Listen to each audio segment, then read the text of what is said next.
We are invited once again, my brothers and sisters, through these readings from St. Paul's first letter to the Corinthians and from the Gospel according to St. Matthew,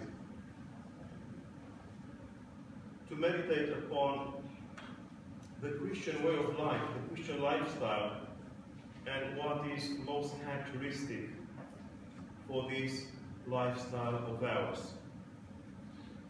The two readings actually address slightly different topics, but they are both somehow converging towards one idea, namely the fact that we should not apply that double standards, that we should be consistent in our approach to our fellow human beings. For instance, in the Apostolic Letter, St. Paul, talking to the Corinthians, and through them speaking to us, people of today, refers to what I guess is what a modern person would call double standard. It seems that there was some kind of division among the apostles, or if not among the apostles, a division among the Christians of those days that applied double standards to the apostles. It seems, when we look more closely at this apostolic reading of today, it seems that whereas most of the apostles were married and even earned some material goods, I presume, from the churches that they were taking care of, people would have, at least some people in Corinth, would have issues with St. Paul and his relative and co-worker, St. Barnabas, who were not married, and apparently people were suspicious towards them to the extent that the two men, or at least we know about St. Paul with certainty, had to work to sustain their lives. We know that St. Paul was a tradesman by his upbringing. He was a tent maker, and it seems that this was the trade in his family. They were making tents. So St. Paul would work with his hands to make tents, to sell them, and so sustain his life. And in the reading of today, he points out the fact that, well, this is a bit unfair if you come to think of it. Why should two of the apostles, Paul and Barnabas, work with their hands to support their lives, to sustain their lives, and the others were, well, supported by the churches? I don't know with absolute certainty what happened then, what the problem was. But I believe that what St. Paul invites the Corinthians to think of is the fact that we should treat everyone equally. No double standards. We should treat everyone equally. If we are Christian and our heart is conquered by the gospel, if you want, transformed by the gospel of Christ, then we should behave like Christ. Christ loves all people equally. I repeat, Christ loves all people equally, and so does his Father, our God in heaven.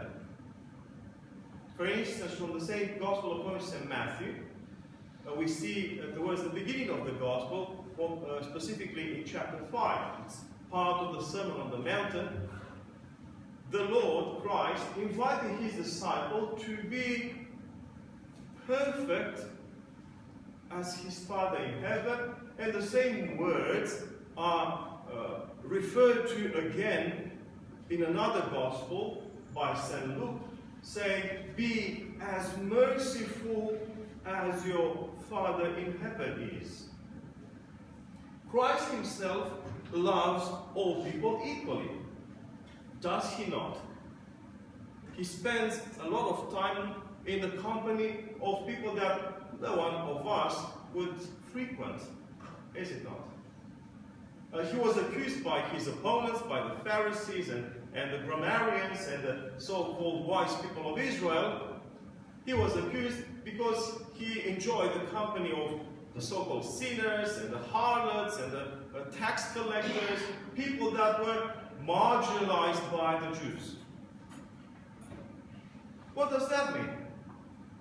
It means that Christ, in his love for humankind, did not make any division. He did not apply any double standard. He loved all people equally. It does not matter who they are. It does not matter how they live. What matters is the fact that the one that gives is more blessed than the one that receives. I'm certain that you have come across this word which is ascribed to Christ. We don't see this saying of the Lord in the Gospel ever. It is repeated by St. Paul in a sermon which is recorded in the Acts of the Apostles. It is more blessed to give than to receive.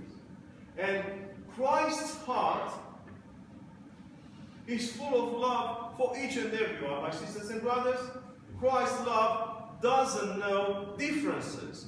Christ's love doesn't apply double standards. Whether you are a man or a woman, a child or an elder, whether you are rich or poor, sinner or righteous, Christ loves you. And Christ loves you, and he loves me equally. He loves all of us equally, infinitely. No boundaries to his love. St. Paul, I assume, invites us to remember the love of Christ, and then he says, well, why do you have different expectations from Barnabas and myself in terms of not being married, being there for you 24 hours, 7 days a week, and so on and so forth? Why we should work with our own hands to sustain our lives, whereas the other apostles, well, you don't have the same expectations. Peter is married, maybe many others were married, maybe they were supported, sustained by the churches, by the congregations that they were tended, and so on and so forth. Double standards. And now we turn to the Gospel of today, from St. Matthew, and we see the Lord teaching those around him by way of a parable. This was his most favorite way of teaching, by telling people stories. Stories inspired, I believe, from the everyday life, from facts of life. So there's this dignitary, this rich man that has more servants, and at some point he wants to check with his servants what were their debts towards the master. And the first one that they call to be judged by the master has a huge debt. 10,000 talents, that would be today millions. In the money of today, millions. And of course this servant doesn't have any means how to pay the debt. There's no explanation as to how he has become so much in debt. Whatever. You know better than me, isn't it? Indebted. And what happens? The man falls down before his master and begs, "Forgive me," or "Have patience, more patience with me, and I will pay you everything." Although there was no way in which that man could have paid the entire debt. And the master forgave him, erased the debt. Imagine, millions. millions. The master erased the debt because that man showed a moment of, I don't know, desperation, hopelessness, and asked for forgiveness. And he was forgiven the debt. But then, when this man goes out of the master's house, he meets another servant, one of his colleagues, who had a debt towards himself. I don't remember now the exact amount, 10 denarii or something like that, 100 denarii, which is, well, say, well, it's not a small amount of money, but it's not that big, not like the previous one. So anyway, say if the first one had 10 million debt, this guy had, say, 1,000 debt. Yeah. Not too much, but still, this man, the second man, didn't have the money to repay the debt.